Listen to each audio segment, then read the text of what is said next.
영상 하단 더보기란 클릭하시면 간편하게 참여하실 수 있는 링크도 남겨놓을 거니까 이 링크 클릭하셔서 무료 정보방 입장하시기 바라겠습니다. 네, 안녕하세요. 주도현입니다. 오늘 4월 22일 월요일이고요. 오늘 리플 같이 한번 살펴보도록 하겠습니다. 일단 오늘이 리플에게 중요한 날인데 먼저 차트를 보시면 최근 움직이고 있던 이 파란색 하락 추세 채널 안에서 여전히 움직이고 있는데 지금 현재 위치하고 있는 이 시세는 이 하락 추세 채널의 점선 라인, 이 중앙선 라인을 돌파하고 나서 바로 이 부분에 시세가 형성되고 있는 걸 확인할 수가 있습니다. 그래서 오늘 이 방향성이 위로 향해 준다면 이 하락 추세 채널의 상단 라인까지는 추가적으로 상승 여력이 남아있다 보여지는 부분이지만 일단 이 이평선 라인이 초록색 단기 이평선 라인이 빨간색 장기 이평선 라인 밑으로 내려오는 데드 크로스가 또 발생을 했기 때문에 다시 한번 채널 하단까지도 내려올 수 있겠다. 일단 기술적으로는 이렇게 보여지는 부분입니다. 다만 최근 기술적인 부분에서 또 데이터적인 부분에서 긍정적이었던 건 이 에그라 크립토라는 리플의 맥시멀리스트 낙관론자 이 분석가가 가지고 온 차트를 보시면요. 지금 보고 계신 차트는 XRP 도미넌스 차트입니다. 월봉으로 보고 계신 거고요. 최근 리플의 도미넌스가 역사적으로 반복됐던 주요 지지 라인을 터치했다라는 걸 말해주고 있는 거고 이전 2021년도와 2017년도에도 이 부분을 터치하고 나서는 도미넌스가 상승을 한 걸 우리가 확인할 수가 있습니다. 도미넌스가 상승한다라는 건 그만큼 리플의 거래량이 급증을 한다라는 거고 이 부분은 시세에 긍정적인 영향을 줄 수 있겠다 생각해 볼 수 있는 거죠. 다만 오늘은 이런 기술적인 부분보다 리플 관련해서 항상 가장 크게 영향을 주는 SEC와의 소송 관련해서 리플이 이 답변 서류를 제출하는 날짜입니다. 현지 시간으로 22일이기 때문에 몇 시간 후에 제출이 될 예정이고요. 이 내용이 공개가 되면 당연히 가장 빠르게 카톡방에서 공유해드리면서 시장이 여기에 어떻게 반응하는지 이 부분 공유해드리면서 대응 도와드릴 건데 우선 이 소송 스케줄이 어떻게 진행되고 앞으로는 어떤 스케줄이 남아있는지 이 부분 같이 한번 확인해 보도록 하겠습니다. 벌금 합의 관련해서 SEC와 리플이 이 관련 서류들이 오가는 스케줄이 진행 중입니다. 그리고 오늘 날짜로 이 SEC에서 제출한 자료가 공개가 된 건데요. 자, 이 자료가 200페이지가 넘는 어마어마한 자료이기 때문에 일단 중요한 핵심 포인트만 말씀드리자면 어제 공개됐던 그 벌금의 액수, SEC 측에서 요구한 벌금의 액수는 20억 달러였습니다. 이렇게 공개가 됐는데 자, 정확하게 문서에 나와 있는 벌금의 액수는 19.5억 달러라는 게 확인이 됐고 이 안에서 일단 환수금, 이 벌금 자체가 기관 투자자들에게 판매된 거기에서 이득을 취한 환수금 8.7억 이 부분도 사실 이전에는 7억 달러 수준이었는데 기소 이후에도 계속해서 판매가 진행됐기 때문에 8.7억이라고 SEC에서 계산을 해놨고 여기에 대한 이자 1.9억 그리고 민사 벌금 8.7억까지 합해서 대략적으로 20억이 조금 안 되는 벌금을 요구한 겁니다. 그리고 여기에 대해서 어제 날짜로 리플 진영의 법률 최고 책임자 이 스튜어트 알데로티가 뭐라고 본인의 SNS 계정에 올렸는지 간략하게 먼저 살펴볼 건데요. 자, as you will see when the SEC brief is made public tomorrow. 내일 공개되면 여러분들도 보게 되겠지만 they asked the judge for 2 billion in fines and penalties. 2 billion이라는 벌금을 법원에 요청했다. 판사에게 요청했다 나와 있고 자, 쭉 이어집니다. Our response will be filed next month. 다음 달에 우리의 답변서가 제출되겠지만 but as we all have seen time and again 우리가 계속해서 지켜봐 왔듯이 This is a regulator that trades in statements that are false, mischaracterized and designed to mislead. 이 규제 기관은 허위 사실을 얘기하고 왜곡하며 오해할 수 있도록 발언한다 나와 있습니다. 그리고 The SEC remains bent on wanting to punish and intimidate Ripple and the industry at large. SEC는 지금 리플을 벌하고 위축시키려고 하고 있는데 이건 리플뿐만 아니라 크게 봤을 때는 이 시장 전체를 이렇게 하고 싶어 한다. 그리고 마지막에는 법원에서 이 구제 단계를 공평하게 진행할 거라고 믿는다. 이렇게 마무리를 했습니다. 자, 20억 달러 이 SEC에서 요구한 이 벌금 규모는 작년에 비해 무려 3배가 증가한 규모입니다. 자, 작년에 나온 기사죠. SEC가 당시에는 7.7억 달러를 요구했습니다. 당시에 우리나라 돈으로는 약 1조 원 벌금으로 요구를 한 거고 이번에 20억 달러로 올라간 거죠. 무려 3조를 지금 벌금으로 요구한 겁니다. 자, 그러면은 이 3조를 내면 리플과 SEC가 합의하고 소송 끝나는 거냐? 그게 아닙니다. 이건 합의금을 요구한 게 아니라 벌금을 요구한 겁니다. 그래서 다음 달에 리플의 입장을 밝히는 이 브리핑 자료를 제출할 거고, 리플에서도 액수를 제시하겠죠. 여기에 대한 협의가 이루어지는 벌금인 거고요. 벌금 협의가 먼저 이루어지어야지 그 이후에 우리가 합의를 기대해 볼 수 있는 거겠죠. 다만 리플이 현재까지 알려진 바로는 이 소송을 진행하는 데 2억 달러를 지출했다 알려져 있습니다. 그런데 당연히 우리가 이 법률 최고 책임자의 반응에서도 알 수 있듯이 절대 20억 달러를 내고 이 벌금 금액에 합의할 리가 만무하다 보여지는 거죠. 작년에 7.7억 달러라는 이 액수의 벌금을 요구했을 때도 터무니없는 금액이다 말씀드린 바가 있습니다. 실제로 SEC가 암호화폐 기업들과 이런 소송을 통해서 벌금 협의를 벌인 케이스들이 몇몇 있는데 이 정도의 큰 규모로 벌금을 받아냈던 적도 없고 지금 20억 달러는 정말 말도 안 되는 터무니없는 수치다 보여지는 거죠. 일단 이 부분은 무조건 이 금액을 내야 된다는 게 아니라는 점, SEC가 일방적으로 요구한 금액이라는 점 먼저 말씀을 드리겠고요. 자, 중요한 건 아까 리플의 법률 최고 책임자가 얘기했듯이 이 부분인데 SEC는 3월 22일까지 본인들의 브리핑 자료 제출을 했고 어제 3월 25일 날 양측이 만나서 어느 부분을 가리고 어느 부분을 공개할지 수정할 건 어느 게 있는지 이런 미팅을 가졌던 거고 여기서 이제 서류를 보면서 벌금 액수를 확인했던 거죠. 자, 그리고 이 서류는 내일 공개가 될 예정입니다. 그리고 여기에 대해서 리플도 이제 리플의 입장을 서류로 브리핑 자료로 제출하게 되고 그 날짜는 4월 22일이 되겠습니다. 그래서 SEC 때와 마찬가지로 이 날짜에 4월 22일 날 리플이 비공개로 먼저 법원에 이 서류를 제출하게 되고요. 다음 날 4월 23일 날 양측이 또 만나서 어제 있었던 미팅 과정을 거치고 이 서류가 공개되는 건 4월 24일이 되겠습니다. 그 후에는 또 한 번 SEC가 여기에 대한 답변 서류를 제출하게 되고 이 과정을 거치게 될 건데 일단 오늘 공개된 이 벌금 요구 액수를 봤을 때 합의 관련해서 양측의 간극은 좁아진 게 아니라 더 넓어졌다는 걸 우리가 확인할 수 있었고요. 다만 리플은 얼마를 제시하고 법원에서는 어떤 판정을 내릴지 이 부분이 중요한 거고 법원이 이 적정 벌금 액수에 대한 판정을 내릴 때 양측이 제시한 서류들, 입장, 이 변론도 당연히 중요하겠지만 다른 부분도 이 판결에 영향을 미칠 수 있는 변수들이 존재하고 있습니다. 그리고 리플은 이 소송뿐만 아니라 올해 확실한 반등을 만들어낼 수 있는 또 한 가지의 상승 재료도 남아있다 보여지기 때문에 지금부터는 이 내용도 함께 보여드리면서 그 근거들 말씀을 드리도록 하겠습니다. 이 소송 이슈들 새롭게 업데이트되는 내용들 그리고 리플의 기술적인 분석과 타점 비중 같은 경우에는 카톡방에서 제가 공유해드리면서 가장 빠르게 대응 도와드리고 있으니까요.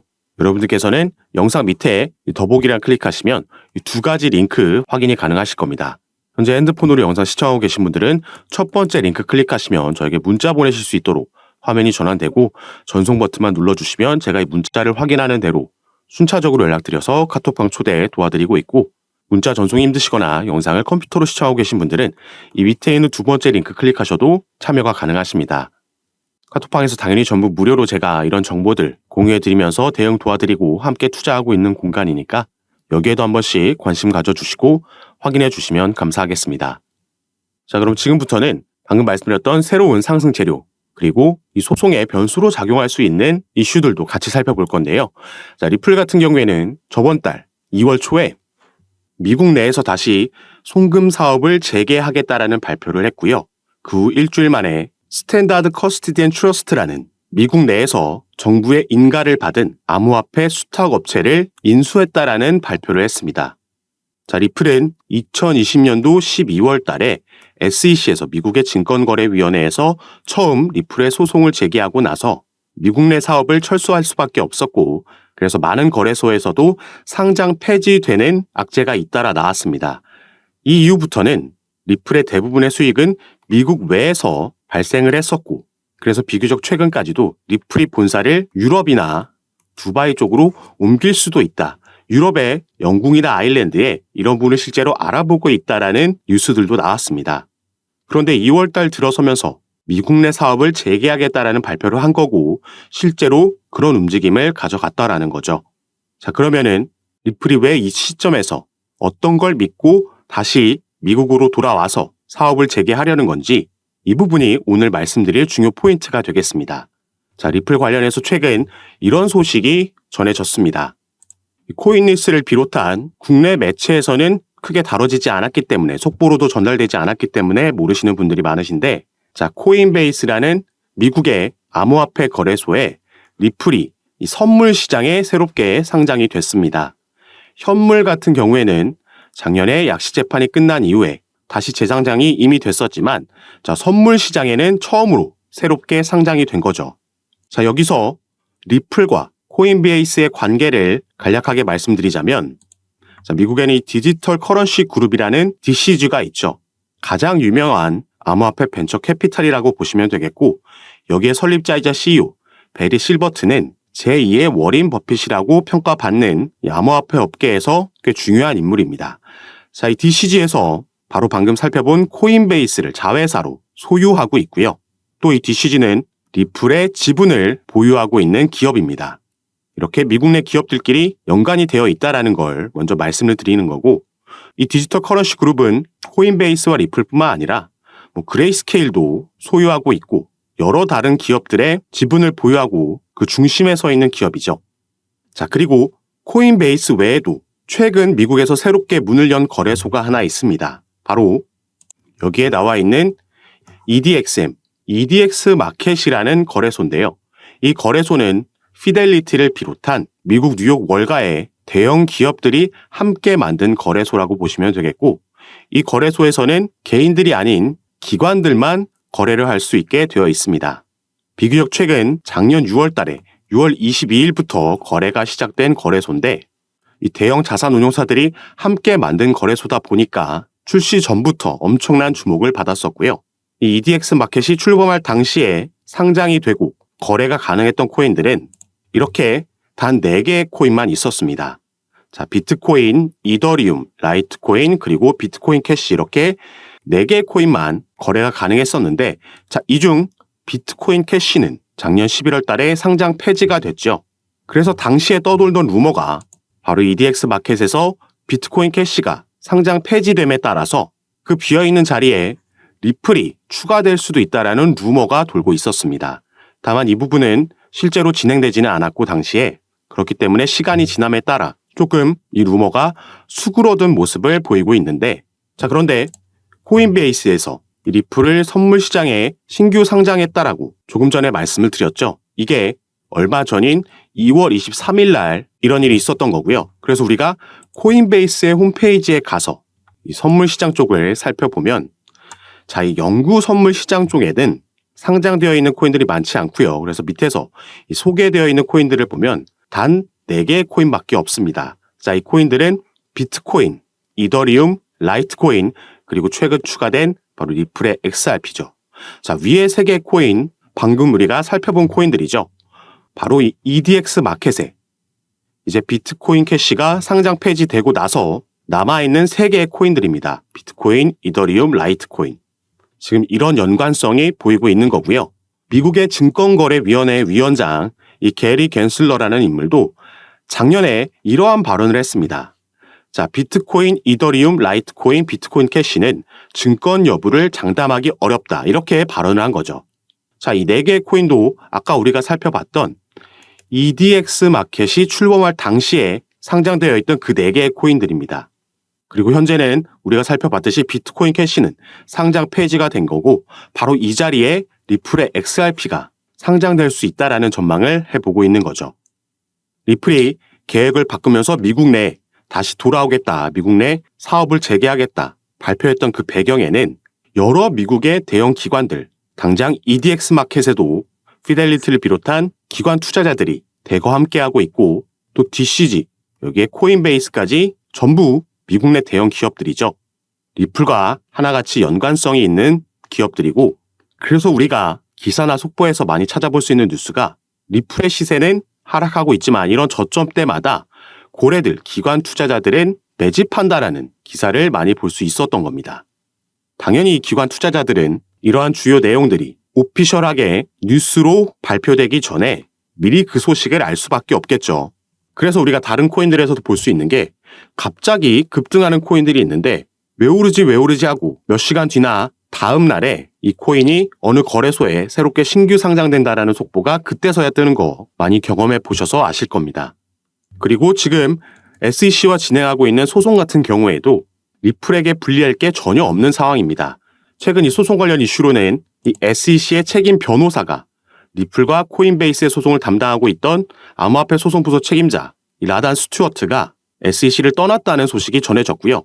그러면서 화이트 앤 케이스라는 최근 피델리티가 비트코인 ETF 서류를 제출할 때 여기에 자문을 제공한 로펌에 새롭게 이직을 하게 됐다는 소식이 전해졌습니다. 그리고 직접적으로 SEC와 리플이 벌이고 있는 소송 외에도 제가 이전 영상들에서 말씀드렸던 지금 SEC 내에서 진행되고 있는 이 조사 결과에 따라서 이 조사라는 건 2021년도에 인파워 오버사이트가 SEC를 상대로 소송을 제기했던 전직 SEC 관리들이 리플과 XRP에 대한 편견을 가지고 있다는 주장, 여기에 대한 조사가 진행되고 있는 거고요. OIG가 이 수사를 진행하고 있는 여기서 불법 행위를 발견하게 되면 SEC는 항소 계획을 종료할 수 있으며 당연히 이건 리플에게 호재로 작용을 할 겁니다. 이것뿐만 아니라 함께 진행되고 있는 SEC와 코인베이스의 소송에서 코인베이스는 현재 SEC가 미국 암호화폐 거래소를 규제할 법적 권한이 없다라고 주장하면서 기각 신청서 모션 투 디스미스를 제기를 한 상황입니다. 그리고 이 부분은 언제든지 법원 판결이 지금 나올 수 있는 상황인 거죠. 이 소송을 관장하고 있는 판사는 이미 양측의 구두 변론까지 다 들은 상황입니다. 이 두 가지 변수 모두 리플에게 긍정적으로 작용할 수 있는 부분이고 또 올해는 미 대선까지 있기 때문에 이 이후에는 SEC 위원장 게리 갠슬러는 상당히 높은 확률로 교체될 가능성이 있다라고 보여지고 있죠. 그리고 오늘 중점적으로 살펴본 이 EDXM 상장 이슈도 어마어마한 호재로 작용할 수 있습니다. 그래서 이 당시에 작년 6월 달에 EDX 마켓이 출범됐을 때 여기에 상장돼 있던 4개의 코인 당연히 엄청난 상승력 보여줬고요. 지금은 상장 폐지됐지만 이 4개의 코인 중 하나였던 비트코인 캐시는 단기간 안에 무려 이 당시에 200% 상승하는 모습을 보여줬습니다. 자, 리플이 만약에 여기에 상장되게 되면 당연히 비트코인 캐시보다 코인 시장에서는 시장의 주목을 많이 받고 상징적인 코인이 있기 때문에 지금은 우리가 상상도 할 수 없는 급등하는 모양새도 충분히 나올 수 있다 보여지는 부분이죠. 그래서 제가 당연히 새롭게 나오는 소송 소식들도 카톡방에서 빠르게 전달해 드릴 거고 이런 부분 제가 카톡방에서 전부 무료로 공유해 드리고 있으니까 여러분들께서도 이런 정보들 받아보시고 투자 판단에 참고하셔서 매매 진행하시면 더욱 좋을 것 같습니다. 그리고 카톡방에서는 오늘 살펴본 리플뿐만 아니라 다른 이슈가 있는 코인들 마찬가지로 상담 도와드리면서 타점과 비중을 공유해 드리고 함께 매매 진행하고 있으니까 여러분들께서도 이런 부분 받아보시면서 조금 더 전략적으로 안전하게 함께 투자하실 수 있었으면 좋겠습니다. 자, 카톡방에 참여하시는 방법은요. 영상 밑에 더보기란 클릭하시면 간편하게 참여하실 수 있게 제가 링크를 남겨놨습니다. 여러분께서 지금 영상을 핸드폰으로 시청하고 계시다면 가장 위에 있는 링크 클릭하시면 저에게 문자 보내실 수 있도록 자동으로 화면이 전환이 될 거고요. 여러분들께서는 전송 버튼만 눌러주시면 제가 이 문자를 확인하는 대로 순차적으로 연락드려서 카톡방 초대를 도와드릴 거고 또 문자 전송이 힘드시거나 컴퓨터로 영상을 시청하고 계시다면 그 밑에 있는 링크로도 참여가 가능하십니다.